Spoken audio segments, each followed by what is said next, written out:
Салыстырмалы атомдық масса элемент атомының массасын көміртек 12 атомының 1-2 бөлігімен салыстырғандағы шама. Атом химиялық элементтің ең кіші бөлшегі.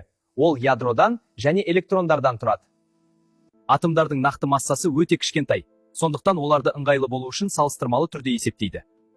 Салыстырмалы атомдық масса дегеніміз белгілі бір элемент атомы массасын көміртек 12-ден 1 бөлігімен салыстыру. Көміртек 12 атомының массасы 12-ге тең деп алынады. Ол есептеудің эталоны. Сутектің салыстырмалы атомдық массасы шамамен 1-ге тең, аяр 1.